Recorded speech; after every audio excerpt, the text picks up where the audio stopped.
আমারে অনেকে কইতেছে যে আপনি প্রফেসর ইউনূসের সরকারের উপরে এত চেতলেন কে? যখন কেউ গণমানুষকে অবজ্ঞা করে, তার ছোট ছোট আকাঙ্ক্ষাকে উপেক্ষা করে, আমার মাথায় আগুন ধরে যায়। আমরা তো এটা আশা করি নাই যে প্রফেসর ইউনূসের সরকার দেশকে সোনায় মুড়াই দেবে, সে কথা বলিও নাই, তারা সেটা পারবেও না। আমরা চাইছিলাম যে ইন্ডিয়ার প্রত্যক্ষ সমর্থনে আমরা ফ্যাসিবাদে পিষ্ট হয়েছি, সেই ইন্ডিয়া ঘৃণিত পতিত ফ্যাসিস্ট আর তার দলবলকে আশ্রয় দিছে, সেই রাষ্ট্রকে, ভারত রাষ্ট্রকে বুঝায় দেওয়া কামটা তোমরা ভালো করো নাই।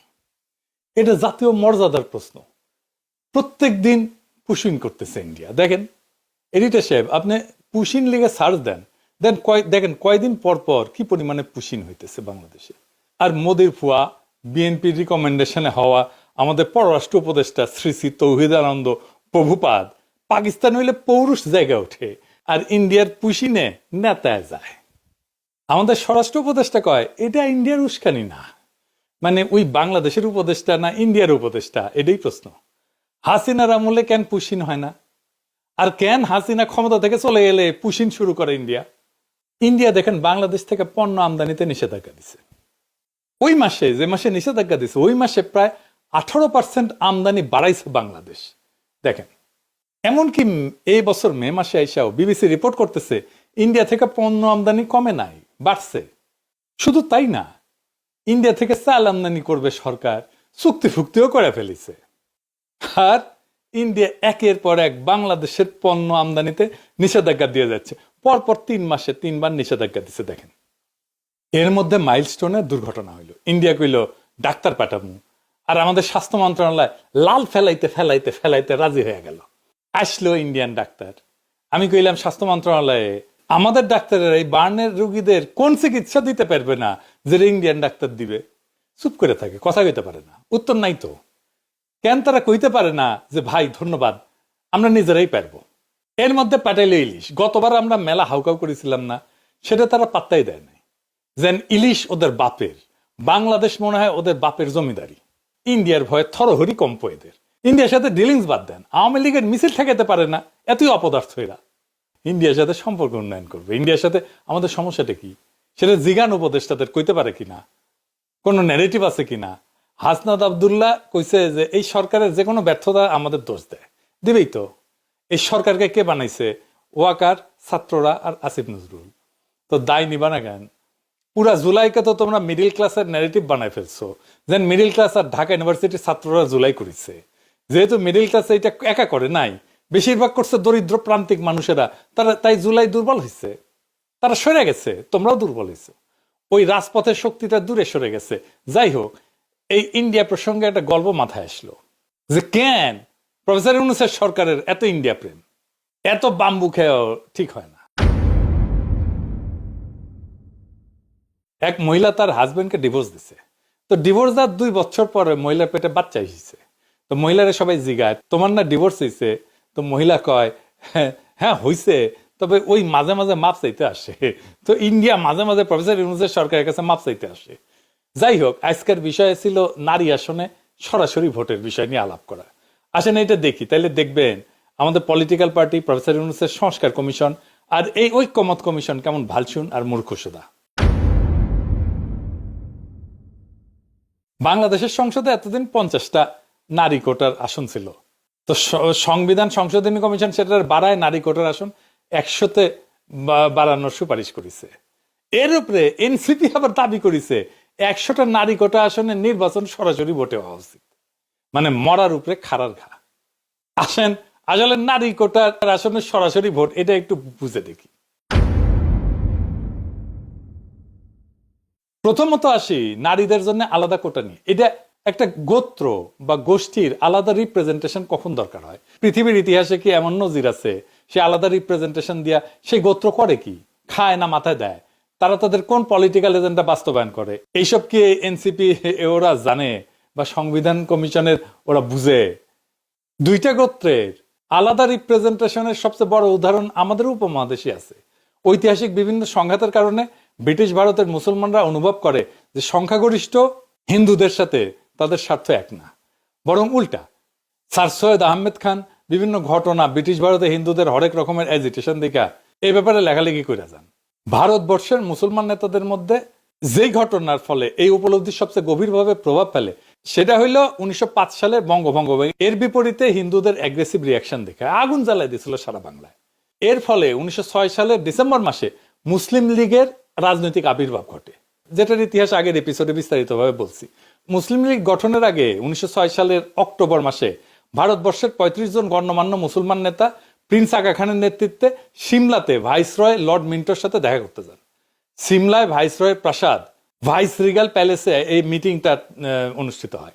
সেই মিটিংয়ে মুসলমান নেতারা সর্বপ্রথম ভাইসরয়ের কাছে মুসলমানদের জন্য আলাদা রিপ্রেজেন্টেশনের দাবি উত্থাপন করে। ভাইসরয়ের কাছে মুসলমান নেতারা একটা অ্যাড্রেস ড্রাফট করে উপস্থাপন করে। সেটা ড্রাফট করছিল বিহারের সৈয়দ হোসেন বিলগ্রামী আর উত্তরপ্রদেশের সৈয়দ মীর মেহেদি আলী, যিনি নবাব মোহসিনুল মুলক নামে পরিচিত ছিলেন আর স্যার সৈয়দ আহমেদ খানের ঘনিষ্ঠ বন্ধু এবং উত্তরসূরি ছিলেন। সেই দাবিতে কি বলা ছিল, তার একটা অংশ হচ্ছে, এটা ইংরেজি যেহেতু কইছে তাহলে ঠিকই কইছে, তবে বাংলা এটা হইতেছে মুসলমানরা একটা স্বতন্ত্র সম্প্রদায় যাদের কিছু অতিরিক্ত স্বার্থ আছে যা অন্যান্য সম্প্রদায়ের সাথে মিলে না, বরং এইসব স্বার্থ যথাযথভাবে প্রতিনিধিত্ব পায়নি। এর ফলে সিমলা ডেপুটেশনে মুসলমান নেতারা ভাইসরয়কে জানায় যে সামনে ব্রিটিশ ভারতের যেই নতুন সাংবিধানিক রিফর্ম বা সংস্কার আইন আসতেছে সেইখানে যেন মুসলমানদের জন্য সেপারেট ইলেক্টোরেট বা আলাদা ইলেক্টোরেট থাকে। অর্থাৎ মুসলমানরা ভোট দেবে মুসলমান আসনে, হিন্দুরা ভোট দেবে হিন্দু আসনে। এটার একটা নাম ছিল রোয়েদাদ। লর্ড মিন্টো মুসলমানদের স্বার্থ রক্ষার প্রতিশ্রুতি দেন এবং 1909 সালে যেই মোরলে মিন্টো অ্যাক্ট পাস করা হয় ব্রিটিশ পার্লামেন্টে ভারতবর্ষের সংবিধান নিয়ে, সেখানে সর্বপ্রথম মুসলমানদের জন্য আলাদা ইলেক্টোরেট বরাদ্দ করা হয়। এইখানে মুসলমানরা কেন এরকম অনুভব করলো, তাদেরকে হিন্দুরা কি চোখে দেখতো, এসবের ইতিহাসের বাস্তবতা একদম ইতিহাসের বিভিন্ন লিটারেচার যেমন বঙ্কিম, শরৎচন্দ্র, ডিএল রায়, নীরজ চৌধুরী এদের কাছ থেকে কোট করেই প্রমাণ করে দেখানো যাবে, সেটা অন্য আলাপ। এর ধারাবাহিকতা এবং আরো অসংখ্য ঘটনার ফলশ্রুতিতে 1947 সালে পাকিস্তান রাষ্ট্রের আবির্ভাব ঘটে। এছাড়া আরেকটা উদাহরণ আছে বেলজিয়ামে। বেলজিয়ামের দুইটা গোত্র আছে, ওয়ালুন যারা ফরাসি ভাষায় কথা বলে, আর একটা হচ্ছে ফ্লেমিশ বা যারা ডাচ বা ওলদান ভাষায় কথা বলে। ফেডারেল পার্লামেন্টে এই দুই গোত্রের রিপ্রেজেন্টেশন সেপারেট, তাদের আলাদা আলাদা সিট মানে সেপারেট ইলেক্টোরেট। এছাড়া এদের নিজস্ব আলাদা পার্লামেন্টও আছে, মানে খালি ওয়ালুনদের জন্য পার্লামেন্ট আর খালি ফ্লেমিশদের জন্য পার্লামেন্ট। তাইলে এতক্ষণ ধরে যা বুঝলাম আমরা, সেটার মর্মার্থ হচ্ছে একটা গোত্র বা গোষ্ঠী তখনই নিজেদের জন্য আলাদা সেপারেট ইলেক্টোরেট অথবা রিপ্রেজেন্টেশন দাবি করে যখন তারা অনুভব করে যে তাদের স্বার্থ অন্য গোত্র সংরক্ষণ করবে না। তারা অন্য গোত্রের মানুষকে বিশ্বাস করে না এবং অন্য গোত্রের মানুষ যা করবে যে সেটা তাদের স্বার্থের ঠিক বিপরীত হবে। এখন এই যে নারীদের জন্য আলাদা সংরক্ষিত আসন, এটা তো একটা হাজারু মার্কা আলাদা রিপ্রেজেন্টেশনের বুদ্ধি, একদম টিপিক্যাল বাঙ্গু প্রগতিশীল মার্কা বুদ্ধি। কিরকম প্রগতিশীল? এই যে দেখেন দিল্লির মালমতিগঞ্জ প্রথম আলো এটার একদম ডাইহার্ট প্রমোট করে। মতি মাহফুজ আমাদের যা করতে বলবে আমাদের বাই ডিফল্ট সেটার উল্টা কাজ করা উচিত। আসেন এটার ভিতরের বিষয়টা একটু বুঝে দেখি। নারী আর পুরুষ কি রাজনৈতিকভাবে আলাদা গোত্র বা গোষ্ঠী? কখনোই না, হতেই পারে না। এটার উদ্ভট অসম্ভব প্রস্তাবনা। সেপারেট বা আলাদা রিপ্রেজেন্টেশনের প্রশ্ন তখনই ওঠে যখন কোনো গোত্র বা গোষ্ঠী রাজনৈতিক বা পলিটিক্যাল দৃষ্টিকোণ থেকে নিজেদের স্বার্থকে অন্য গোষ্ঠীর স্বার্থ থেকে আলাদা বিবেচনা করে। একটা রাজনৈতিক মতাদর্শ বা ফিলোসফিতে নারী পুরুষ উভয়ে একই সাথে পার্টিসিপেট করে। যেমন আওয়ামী লীগের রাজনৈতিক মতাদর্শ কি সেটা কন ভারতের পাঁচাটা, তাই তো, আর 71-এর চেতনা। এই যে আওয়ামী নারী, আওয়ামী পুরুষ, আওয়ামী বৃদ্ধ, আওয়ামী যুবক সবাই এটা ধারণ করে। একইভাবে বামাদের রাজনৈতিক মতাদর্শ কি, যেটা যাই হোক বাম নারী পুরুষ একসাথে ধারণ করে, তাই না?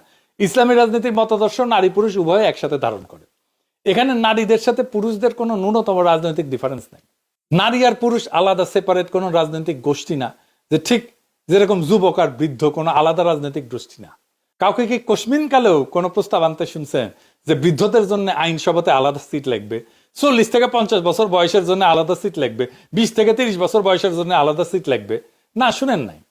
তো এটা বলার সময় আমার ভয় লেগেছে যে কওয়া যায় না বাঙ্গুলেন তো সবই সম্ভব, হয়তো সামনে কেউ এরকম দাবি তুললেও তুলতে পারে, অথবা আর এরকম উদ্ভট দাবি উঠতে পারে। যেমন যে সমস্ত মেয়েদের চুলের রং সোনালি আর ব্রুনেট, যাদের চুলের রঙের গাঢ় বাদামি, তাদের জন্য আলাদা আলাদা সিট লাগবে। যদিও বাংলাদেশের অধিকাংশ মেয়ের চুলের রং কালো, কিন্তু পাশ্চাত্যে কিন্তু ব্লন্ড আর ব্রুনেটদের মধ্যে রেশারেশি আছে, এখন এই বাঙ্গু লজিকে চুলের রং অথবা চোখের রঙের উপরে ভিত্তি করে তাহলে সংসদে আলাদা সিট থাকতে পারে? নারীদের রাজনৈতিক পরিচয় আর স্বার্থ কি পুরুষদের থেকে আলাদা? না, একদম না। আমি একজন নারী, ভারতীয় আওয়ামী বাম দালাল, যেমন লাকি আক্তারকে যেরকম অপছন্দ করি, সেই একই রকম ভাবে অপছন্দ করি পুরুষ অমিপিয়াল আর এই যে হিজরা নাকি মুন্নিশা অনেকে কয়। তো এখানে নারী পুরুষ হিজরা তো ম্যাটার না। ঠিক আর উল্টা, আমি জুলাই আগস্ট বিপ্লবের এই বিপ্লবী নারীদেরকে ঠিক ততটাই রাজনৈতিকভাবে আপন মনে করি যতটা করি জুলাই আগস্ট বিপ্লবের বিপ্লবী পুরুষদেরকে। ওই যে বিএনপির ব্ল্যাকমেল কুইন রুমিন পারানা আর ফজা পাগলা দুটোই আমার একই রকম রাজনৈতিক শত্রু। এখানে নারী পুরুষের তো কোনো প্রশ্ন ওঠে না। যদি কারো আলাদা রাজনৈতিক স্বার্থ বা ইন্টারেস্ট নাই থাকে তাহলে আলাদা সেপারেট আসন প্রস্তাবে আনা তো পুরা স্টুপিডিটি, এটা ভোগাস একটা দাবি। বাঙ্গুরা তো নারীদের জন্য আলাদা 100টা আসন চায়, যেখানে এনসিপি আবার দাবি তুলছে ওর উপরে, গোদের উপরে বিস্ফোরা সরাসরি ভোটে নারী প্রার্থী নির্বাচিত হবে।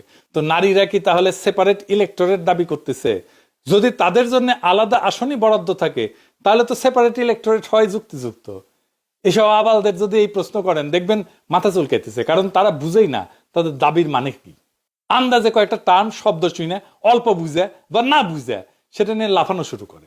ব্রিটিশ ভারতে মুসলিম আর হিন্দুদের মধ্যে যখন সেপারেট ইলেক্টোরেট হয় তখন সেটা ছিল মুসলমানদের জন্য আলাদা আসন, যেখানে মুসলমানরা তাদের প্রার্থী নির্বাচন করবে, আর হিন্দুরা হিন্দুদের জন্য আলাদা আসন, যেখানে হিন্দুরা তাদের নিজের প্রার্থী নির্বাচন করবে। বেলজিয়ামে ওয়ালুন আর ফ্লেমিশদের একই সিস্টেম। তো নারীরা যেহেতু আলাদা 100টা আসন চায়, সেখানে কি খালি নারী ভোটাররাই ভোট দিবে? মানে নারী এমপিদেরকে কি খালি নারী ভোটাররাই নির্বাচিত করবে? যদি এর উত্তর চান দেখবেন যে মাথা চুলকাইতেছে। উত্তর যদি হয় হ্যাঁ, তাহলে সেই নারী ভোটাররা কি পুরুষ বা কম্বাইন্ড আসনেও ভোট দিবে? তো এখন এরা কবে যে হ্যাঁ অবশ্যই দিবে, তাইলে তো নারীদের ডাবল ভোট হয়ে গেল। মানে একজন নারী ভোটার 2বার করে ভোট দিচ্ছে, যেখানে পুরুষরা 1বার করে ভোট দিচ্ছে, যেটা গণতন্ত্রের একদম মৌলিক নীতি, 1 পার্সন 1 ভোট। এই মূল নীতির বিরুদ্ধে। বিশ্বের কোথাও এরকম উদ্ভট সেপারেট রিপ্রেজেন্টেশন সিস্টেম নাই। আর ধরেন যদি এটা সেপারেট রিপ্রেজেন্টেশন সিস্টেম হয় তাহলে নারী তো অর্ধেক বাংলাদেশের, তো 300 আসন পুরুষের আর 100 আসন নারীর, এটা কোনো ইনসাফ হইল? আবার দেখেন এটা যদি বলেন তখন ওরা কবে হয়তো যে না না, নারী আসনে নারী পুরুষ সবাই নির্বিবাদে ভোট দেয়া খালি নারী প্রার্থীদের নির্বাচিত করবে। তো নারী আসনের মূল লজিকই তো হচ্ছে নারীদের স্বার্থ পুরুষদের হাতে নিরাপদ না। তসলিমা নাসরিন থেকে শুরু করে সব বাঙ্গ প্রগতিশীল নারীবাদীদের তো একটাই থিওরি। তো ধরে নিলাম সেটাই যদি হয়, তাহলে নারীরা কেন নিজেদের জন্য সেপারেট রিপ্রেজেন্টেশনে পুরুষদের ভোটাধিকার প্রয়োগের অধিকার দিবে? আজব ব্যাপার না? যখন ব্রিটিশ ভারতে হিন্দু মুসলিম অথবা বেলজিয়ামে ওয়ালুন ফ্লেমিশ সেপারেট ইলেক্টোরেট হয় আর দুইটা গোত্র বিশ্বাস করে একে অপরের স্বার্থ রক্ষা করবে না, তখন তারা নিজেদের আসনে অন্য গোত্রকে কখনোই ভোট দিতে দেয় না। তো যদি এটা নাই হয়, মানে একটা গোত্রের আসনে যদি আর একটা গোত্রের মেজরিটি মানুষ এসে ভোট দিচ্ছে, তাইলে তো পুরো সেপারেট ইলেক্টোরেট বা রিজার্ভ সিটের পারপাস বা উদ্দেশ্যই মাঠে মারা গেল। মানে বাংলাদেশ স্টুপিডিটি মাঝে মাঝে আমার মাথায় রক্ত উঠায় দেয়। নারীদের সংরক্ষিত আসনে যদি পুরুষরা ভোট দিতে পারে তাহলে নারী পুরুষের আলাদা আলাদা আসনের দরকার কি? আর নারীদের জন্য সেপারেট সিটের দরকার কি? পুরো ব্যাপারটা এতই বোগাস, এতই বুলশিট যে বিশ্বের কোনো পাশ্চাত্য দেশের আইনসভায় এরকম নারীদের জন্য আলাদা সংরক্ষিত আসনের কোনো বিধানই নাই। আছে? নাই। জি আর ঠিকই শুনেছেন, পাশ্চাত্যে কোনো দেশে নারীদের জন্য কোনো আলাদা নারী কোটার আসন নাই। পাশ্চাত্যরা তো নিজেদের নারী স্বাধীনতা, নারী ক্ষমতায়নের সূতিকাগার বলে মনে করে, বাঙ্গ প্রগতিশীলরা তাই বলে। সেই পাশ্চাত্য জগতে 20 শতাব্দীতে নারীরা প্রথম ভোটাধিকার পায়। সেটা পাওয়ার পর থেকে আজ পর্যন্ত একটা পশ্চিমা দেশ, জাপান, কোরিয়া, কোথাও এই নারীদের জন্য আইনসভায় কোটা নাই। তাদের ইতিহাসে কখনোই ছিল না। আমেরিকা বলেন, কানাডা বলেন, ইংল্যান্ড বলেন, অস্ট্রেলিয়া বলেন, ইউরোপ বলেন, কোথাও এই বোগাস সিস্টেম নাই। তো বাঙ্গ প্রগতিশীলরা তো ক্যাথলিকের চেয়ে তো মোর পোপ হইল। মানে কেউ যদি নিজেকে পোপের চেয়ে বড় ক্যাথলিক মনে করে, এইসব আতেলদেরকে বলা হয় মোর ক্যাথলিক দেন পোপ। তো বিশ্বের নারীদের জন্য কোটা আসন কোন কোন দেশে আছে জানেন? শুনবেন? আসেন এটা শুনি। নামগুলা কিন্তু মজার: Rwanda, Uganda, Bangladesh, Nepal, Pakistan, Jordan. বাঙ্গুল্যান্ডকে তো অনেকে উগান্ডার সাথে তুলনা করে, সেটা যে একেবারে ভুল তা কিন্তু না। মানে সব তৃতীয় বিশ্বের দেশ যেখানে বোকাচোদা মতিকণ্ঠ মার্কা প্রগতিশীল আলগা নারীবাদীরা আছে, সুলতানা কামাল চক্রবর্তী, রাশেদা চৌধুরী, খুশি কবির, তসলিমা নাসরিন, এই সমস্ত কপালে বড় বড় টিপ পড়া নিরেট বুদ্ধির মালগুলা গোজামিল বয়ান গিলাইছে জাতিকে, সেই জায়গাতেই আছে এগুলা। সামনে যে নতুন বাংলাদেশের স্বপ্ন আপনারা দেখি, সেখানে সংসদে আইনসভায় এসব বোগাস নারী কোটার কোনো আসন থাকবে না। পুরা নারী কোটার আসনকে এরা অ্যাবলিশ করে দেওয়া হবে, জয় বাংলা করে দেওয়া হবে। আইনসভা বিষয়ে আমাদের পজিশন খুব সিম্পল, কোনো পিয়ার না, কোনো উচ্চ কক্ষ না, কোনো নারী কোটা না, তিনটা। তো ফাইনালি যেটা আবার আগের কথায় ফিরে আসি, ওই যে কইছিলাম যে আমাদের জাতীয় মর্যাদা ওইটা বিক্রি হবে না, এটা আমাদের শহীদের রক্তে কেনা। আজকের শপথ হোক, আমরা চাই মর্যাদার দেশ, শির দ্বারা উঁচু করার মেধাবী নেতৃত্ব, আর এমন একটা রাষ্ট্র যেখানে প্রত্যেকটা সিদ্ধান্তের কেন্দ্রে থাকবে জনগণ, আর শুধু জনগণ। এই পথেই বাংলাদেশ হবে সত্যিকার অর্থে স্বাধীন, মর্যাদাবান এবং গণতান্ত্রিক। ইনকিলাব জিন্দাবাদ।